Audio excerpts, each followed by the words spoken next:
This is Whisper from History, where forgotten voices rise again. Imagine a ruler who did not silence his enemies with death alone, but turned their corpses into a terrifying spectacle for the world to see. A horror so chilling, it made even the bravest souls tremble. This is the story of Vlad III of Wallachia, the man history remembers as Dracula. Stay with us until the end. In the middle of the 15th century, as Europe trembled between the dying glow of the Middle Ages and the birth of the Renaissance, a shadow rose in the mountains of Wallachia. This was a small principality in what is now Romania, caught between powerful neighbors and clashing empires. It was here that one man's reign of terror would etch itself into legend. A man whose cruelty would echo across centuries and inspire one of the most enduring figures in Gothic horror. His name was Vlad III, son of Vlad Dracula. History remembers him by another title, Vlad the Impaler. To understand how Vlad became both a hero and a monster, one must first understand the stage upon which he lived. Wallachia lay at the edge of Christendom, a buffer state between Christian Europe and the expanding might of the Ottoman Empire. The Ottoman Turks were pressing northward, seizing territory, demanding tribute, and forcing rulers of small states to bow before their sultan. For Wallachia, survival meant bending the knee to one empire or another, either the Ottomans from the south or Hungary from the west. Vlad was born into this precarious world in 1431. His father, Vlad II, bore the title Dracula, meaning the dragon. As a member of the chivalric Order of the Dragon, a brotherhood sworn to defend Christianity against the Ottoman threat, the boy's very birthplace, the city of Saïsawara, sat like a medieval outpost against the encroaching tide. But the loyalty of Wallachian princes was always unstable. They shifted alliances as circumstances dictated, often at the cost of their own blood. When Vlad was still a child, his father made a fateful bargain. To secure his throne and keep the Ottomans at bay, he sent two of his sons, young Vlad and his brother Rodua, as hostages to the Sultan's court. In Constantinople, far from the forests of Wallachia, Vlad absorbed both an education and a trauma. He studied languages, strategy, and the workings of an empire, but he also lived with the constant knowledge that his life was conditional. Any rebellion by his father at home could mean torture or execution for the sons abroad. This duality shaped him deeply. On one hand, he admired the Ottomans' discipline, their military power, and the ruthless certainty with which they maintained control. On the other, he hated the humiliation of captivity and despised his brother Radu, who grew comfortable under Ottoman patronage and converted to Islam. For Vlad, these years planted seeds of rage, humiliation, and a fierce determination to carve power by any means necessary. When his father was assassinated in 1447, and his elder brother buried alive by Wallachian boyars, the local nobility, Vlad's childhood was consumed by betrayal and blood. He returned from captivity not as a timid prince, but as a man hardened by loss and eager for revenge. His claim to the throne of Wallachia would be contested for years in a brutal tug-of-war between Hungarian and Ottoman interests. But once Vlad seized power firmly in 1456, he unleashed a rule unlike anything the region had seen before. To consolidate control, Vlad struck first at the boyars. These nobles had murdered his family, undermined his authority, and profited from Wallachia's instability. On Easter Sunday, he invited hundreds of them to a grand feast in his capital of Targovect. When the banquet ended, Vlad ordered his guards to seize the guests. Some were executed on the spot. Others were forced on a grueling march over mountains, carrying their own chains, to build Vlad's new fortress at Ponari. Those who survived the journey worked until they collapsed from exhaustion, their bodies discarded along the cliffs. The method that would define his name soon followed: impalement. It was not merely an execution. It was a calculated act of terror. Victims were hoisted upon sharpened stakes, sometimes carefully placed to avoid vital organs so that death came slowly, stretching into days of agony.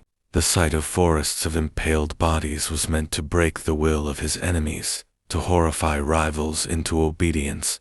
To Vlad, fear was not a byproduct of rule, it was its foundation. And yet, paradoxically, he was admired by some as a stern, incorruptible leader. Chroniclers tell of his relentless pursuit of justice. Thieves, corrupt officials, and even foreign merchants who cheated Wallachians were punished with equal severity. A story circulated that a golden cup was left in the public square of Targovik for any thirsty traveler to drink from. Despite the poverty of the land, no one dared to steal it. Terror, in Vlad's mind, had created order. But it was against the Ottomans that his cruelty reached its infamous zenith. By the 1460s, the Sultan Mehmed II, the same conqueror who had taken Constantinople, demanded submission from Vlad. He expected tribute, loyalty, and the return of Wallachia to Ottoman control. Vlad refused. Instead, he struck first, launching raids across the Danube that burned villages, slaughtered thousands, and sent shockwaves through the empire. Mehmed responded with overwhelming force. In 1462, he marched into Wallachia at the head of perhaps 150,000 men, an army so vast it dwarfed anything Vlad could muster.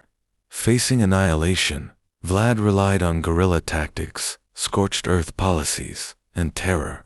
His most infamous maneuver came as the Ottomans approached Targovik. When Mehmed entered the outskirts of the capital, he was greeted not by defenders, but by silence. Then the stench struck. Before him stretched a ghastly tableau, 20,000 corpses, men, women, and children, impaled in a macabre forest of stakes. This was no random massacre. It was a calculated psychological weapon, a spectacle meant to paralyze the invaders with horror. Mehmed, hardened though he was, reportedly recoiled at the sight. His men, shaken by the overwhelming display, called the place the Forest of the Impaled. The Sultan withdrew, though the Ottomans would eventually install Vlad's brother Radu as a more pliant ruler. The terror of that massacre had bought Vlad time and carved his place in history. Western Europe, meanwhile, seized upon the tales. German and Russian pamphlets carried lurid accounts of Vlad's cruelty, often exaggerated and embellished. They described him boiling people alive, dismembering prisoners, even nailing hats to the skulls of envoys who refused to remove them. Some of these stories were propaganda, circulated by his enemies to demonize him, but many were grounded in truth. Vlad had wielded cruelty with theatrical precision, leaving little doubt of his capacity for savagery.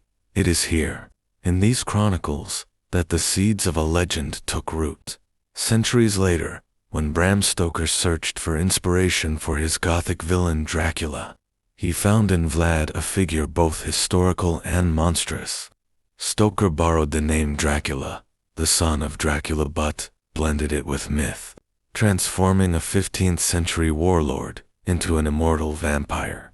Where history spoke of impalement, the novel spoke of fangs. Where Vlad ruled Wallachia with terror, Stoker's count ruled the imagination of the world. Yet beneath the layers of legend, the massacre at Targovik remains the most chilling reality. Unlike the vampire's fictional thirst for blood, this slaughter was all too human. It was the act of a man who had learned, through childhood betrayal and political struggle, that fear was stronger than loyalty, and cruelty a weapon sharper than steel. For Romanians, Vlad's legacy is complicated. Some revere him as a national hero who resisted the Ottomans, defended Christianity, and imposed justice in a corrupt land. Others acknowledge the staggering brutality of his methods, the rivers of blood that soaked the soil under his rule. For outsiders, the fascination lies in this very contradiction, a ruler both savior and butcher, whose acts of terror blurred the line between history and nightmare. The massacre that inspired Dracula was not a single event, but a culmination of years of rage, revenge, and ruthless politics. It was Vlad's masterpiece of horror, a deliberate spectacle that turned corpses into warnings, cruelty into power, and a bloody episode in Wallachia into a tale that would haunt human imagination for centuries. Even today, the ruins of his castles and the legends whispered in the Carpathian Mountains hold an eerie power. Tourists flock to Bran Castle, wrongly labeled Dracula's castle, seeking a taste of the Gothic myth. But the true story lies deeper in the valleys of Wallachia, where once, in the summer of 1462, the earth bore witness to a forest of impaled bodies. It was there, in the silence between screams, that history and horror intertwined, and the line between a man and a monster vanished. Vlad the Impaler did not drink blood. He did not live forever. But the massacre he created was enough to give him immortality, carved not in stone, but in fear. This was the true story of the massacre that gave birth to the legend of Dracula. In reality, he was no immortal vampire, but the terror he unleashed made his name eternal. If you enjoyed this journey into dark history, don't forget to subscribe and be sure to check out our Dark History playlist for more untold stories. This video is narrated by an AI voice, script and editing done by human.